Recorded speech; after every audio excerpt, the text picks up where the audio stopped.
Je pensais que c'était une punition, mais ça a fini par devenir mon prix préféré. Lucas est arrivé un lundi matin très tôt dans notre petite ferme près de Cahors, dans le Lot. Quand on m'avait prévenu qu'un gars de Paris allait passer 2 mois ici pour apprendre le boulot sérieux, je n'avais pas bronché. On m'avait juste dit, il a 19 ans, il reste jusqu'à fin août, et toi tu lui montres comment on bosse dur. J'avais hoché la tête, point barre. À la campagne, on pose pas 50 questions. Dès que je l'ai vu descendre de la voiture, j'ai tout de suite su qu'il n'était pas d'ici. Gens propres, baskets immaculées, et cette tête de mec qui vient de se faire confisquer son forfait illimité. Il a à peine dit bonjour, juste regardé autour de lui comme si les collines étaient mal rangées. C'est ici que je vais dormir ? A-t-il demandé en montrant la vieille maison en pierre au toit de tuiles. Ouais, et demain on commence à 6 heures pile. Il s'est plaint de tout. Du soleil qui tape, de la poussière qui se colle partout, du silence qui lui, vrillait les nerfs. Il répétait qu'il comprenait pas pourquoi il devait être là juste parce qu'il avait fait une connerie. Moi, je disais rien. C'était pas mon problème. Le premier jour a été une catastrophe. Il savait même pas tenir une pioche, il fatiguait au bout de 10 minutes et n'arrêtait pas de demander « C'est encore long ?» Pourtant il me collait au basque comme un chiot perdu, parce qu'il connaissait personne d'autre. J'étais le seul à savoir où était chaque outil et comment on faisait les choses. Plusieurs fois j'ai dû m'approcher, lui prendre les mains et lui montrer le geste pour qu'il se blesse pas. Rien de bizarre, on était 2 mecs au boulot, hein. Mais à chaque fois, j'avais un truc bizarre dans la poitrine. Et maintenant, il demandait. Maintenant tu continues, tu regardes et tu copies. Je répondais. Les jours ont passé. Lucas continuait à râler, mais il continuait aussi à rester près de moi. Toujours 2 pas derrière, à grogner tout bas, mais attentif à tout ce que je faisais. Si je m'arrêtais, il s'arrêtait. Si je changeais de rang, il suivait. Parfois il avait l'air de vouloir tout plaquer, il disait qu'il détestait la campagne, qu'il regrettait l'odeur d'essence et les lumières de Paris, mais le lendemain il était là, la gueule enfarinée, mais présent. J'ai commencé à lui expliquer les choses plus calmement, pas parce qu'il le demandait, mais parce que je voyais bien qu'il essayait vraiment. Je lui ai montré comment porter les sacs sans se péter le dos, quand faire une pause et quand accélérer. Il gênait déjà moins. Il n'était plus un boulet. Un jour, pendant qu'on se reposait à l'ombre d'un grand chêne, il m'a demandé. « Tu fais ça tous les jours ?»« Ouais. »« Et tu t'emmerdes pas ?»« Non. » Il comprenait pas comment on pouvait vivre comme ça toute sa vie, et moi je comprenais pas comment on pouvait vivre sans savoir rien faire de ses mains. Mais on était là, tous les jours ensemble. L'après-midi il parlait moins. Il s'asseyait près de moi, regardait le paysage, sortait son téléphone, mais il n'y avait pas de réseau.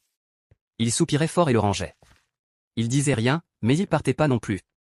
On n'était plus juste, le puni de la ville et son prof de campagne. Quelque chose changeait, même si ni lui ni moi on le disait. Une nuit, je suis entré dans ma chambre et je l'ai entendu éternuer comme un fou.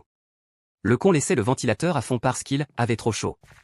Je savais que s'il tombait malade, le lendemain il serait insupportable. Alors j'ai pris mes draps, mon oreiller et j'ai frappé à sa porte. Il a ouvert avec le nez rouge et les yeux brillants.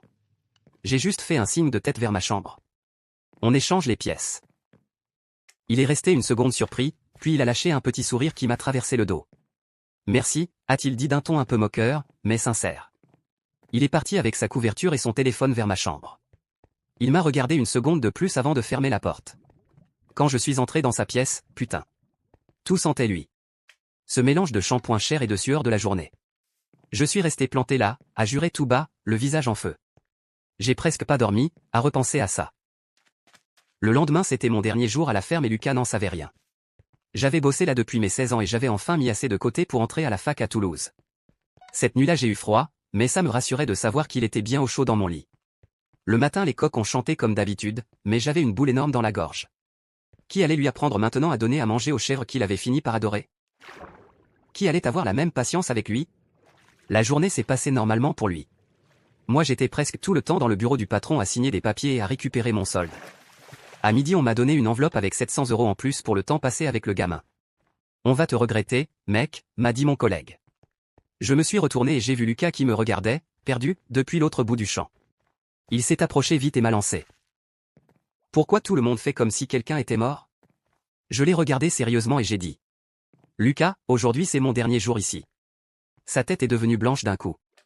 Il m'a jeté la pioche avec laquelle il avait commencé à bosser et il est parti à grands pas vers l'enclos. Je suis resté planté là, scié.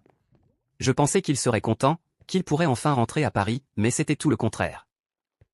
Quand la voiture qui devait m'emmener est arrivée, je suis parti le chercher. Ça pouvait pas finir comme ça.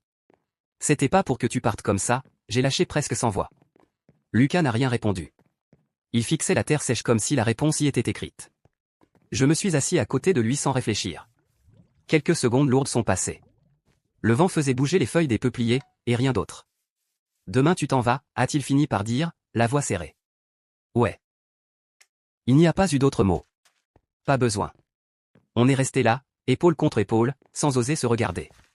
J'avais une boule horrible dans la poitrine, comme si quelque chose d'important m'échappait trop tôt. Lucas bougeait nerveusement, respirait par à-coups, comme s'il se battait contre lui-même. Soudain il s'est levé. J'ai cru qu'il allait encore partir en rage, mais non. Il s'est tourné, a fait 2 petits pas vers moi et, sans prévenir, m'a attrapé par le col de la chemise. Je n'ai même pas eu le temps de respirer. Il m'a embrassé. C'était rapide, maladroit, désespéré, comme s'il y mettait toute sa vie. Comme s'il avait retenu ça pendant des semaines et qu'il n'en pouvait plus. Moi je n'ai pas réfléchi. J'ai répondu. C'était court. Trop court. Mais j'ai senti le monde s'arrêter là, entre l'odeur de terre et la chaleur de sa bouche. Quand il s'est écarté, il avait les yeux brillants, presque mouillés.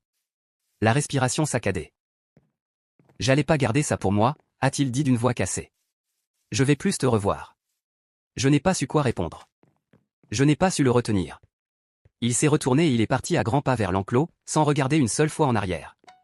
Le lendemain je suis parti tôt, comme prévu. Je l'ai pas cherché. Je l'ai pas vu. J'aurais pas pu le regarder en face sans que tout se voie.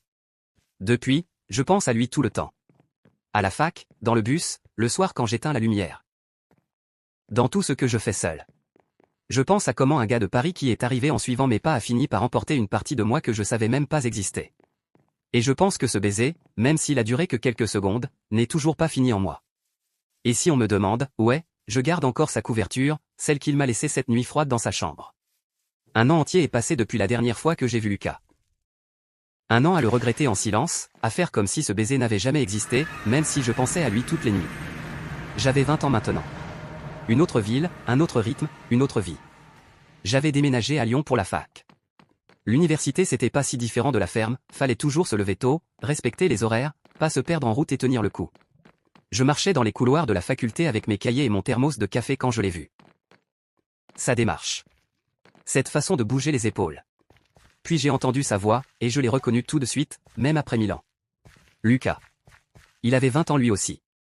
Il portait plus les fringues nickel de Parisien.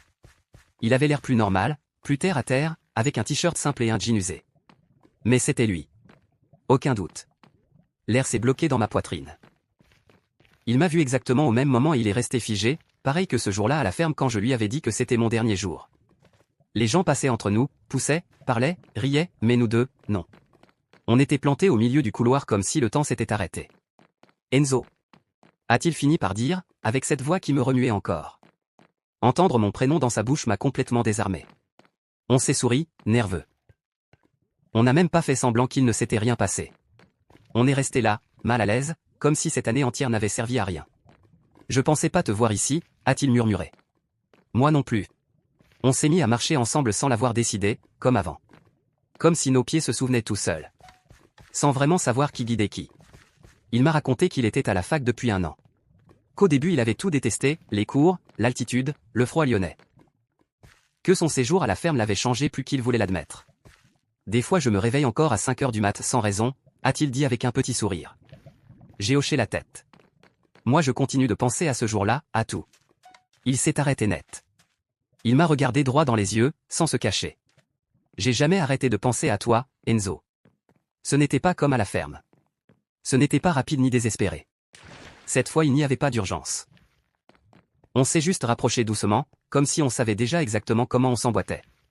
Quand nos lèvres se sont touchées, j'ai su une chose très claire, certaines personnes ne restent pas dans un endroit, elles restent en toi. Après ça on a fini dans sa chambre du foyer universitaire. On n'a pas beaucoup parlé. Pas besoin. On est juste resté là, enlacés, à respirer le même air, à laisser sortir tout ce qu'on avait gardé pendant 1 an. Mais ce n'est pas le vrai sujet de cette histoire. Aujourd'hui je l'aime plus que tout au monde, et chaque jour je remercie ses parents de l'avoir puni en l'envoyant 2 mois dans cette ferme près de Cahors. Parce que sinon, on ne se serait jamais trouvé. Dans l'amphi il faisait un froid de canard, de ces froids lyonnais qui te rentrent dans les os même à l'intérieur. J'étais assis côté couloir, j'essayais de me concentrer sur le cours, quand j'ai tourné la tête sans faire exprès et je l'ai vu.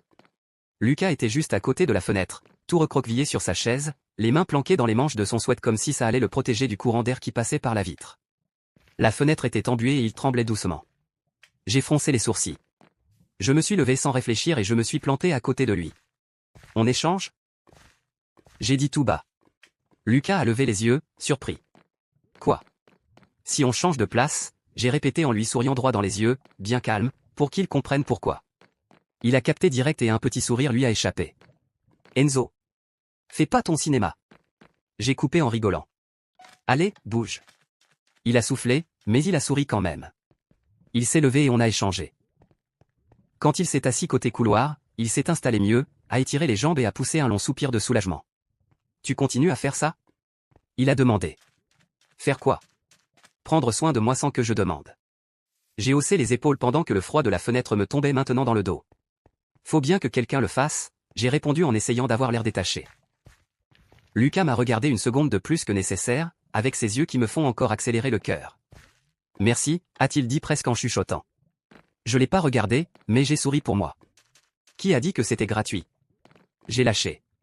Il m'a regardé perplexe un moment, mais je savais déjà exactement comment j'allais me faire payer cette bonne action. Et pour la première fois de tout le cours, le froid m'a plus dérangé. J'ai même pas senti le vent qui entrait par la fenêtre. Après, quand le cours s'est terminé, on s'est échappé sur les marches désertes derrière la fac, celles que presque personne n'utilise.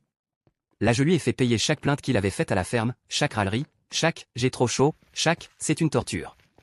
Je lui ai tout fait payer, doucement, avec des baisers qui avaient le goût de douce vengeance et de promesses qui n'avaient pas besoin de mots. Mais je sais qu'au final, il restera toujours ce petit Parisien pour y gâter. Mon petit Parisien pour y gâter.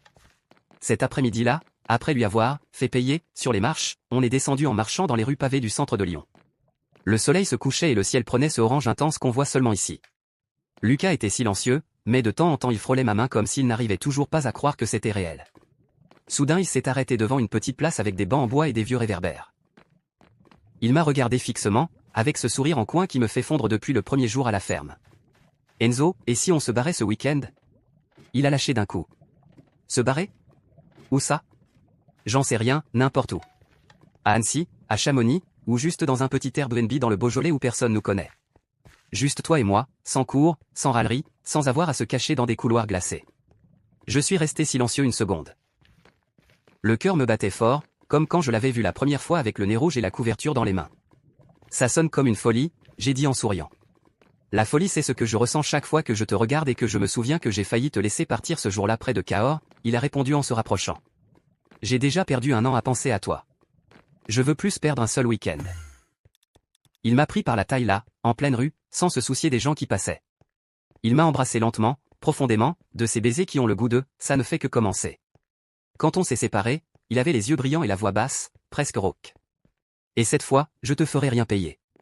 Je veux juste que tu sois vraiment à moi. Sans punition, sans dernier jour, sans « demain tu t'en vas ». J'ai senti une boule dans la gorge et une chaleur qui montait dans tout mon corps. J'ai voulu lui dire oui tout de suite, qu'on prenne un train ce soir même et qu'on se perde où personne nous trouverait. Mais à ce moment-là mon téléphone a sonné. C'était ma mère qui demandait à quelle heure je rentrais manger. La réalité qui tombait comme une douche froide. J'ai regardé Lucas, qui attendait ma réponse avec cette tête de gamin gâté qui était déjà ma faiblesse. Je lui ai souri, j'ai rangé le téléphone et je lui ai dit tout bas. Ce week-end, on se barre. Mais à une condition. Laquelle? Que cette fois ce soit toi qui m'apprennes quelque chose. Il a lâché un rire nerveux et m'a serré fort dans ses bras, en cachant son visage dans mon cou. Je sais pas si je suis prêt pour ça, mais pour toi, mec, j'apprends tout ce que tu veux. On a marché main dans la main jusqu'au coin où on devait se séparer. Avant de me lâcher, il m'a donné un dernier baiser rapide, de ceux qui ont le goût de promesses et de danger. Pendant que je le regardais s'éloigner parmi les gens, avec les lumières de la place Bellecour qui commençaient à s'allumer derrière lui, je n'ai pu penser qu'à une seule chose. Ce week-end va tout changer, ou bien il va finir de nous briser. Et franchement, je sais pas laquelle des deux me fait le plus flipper.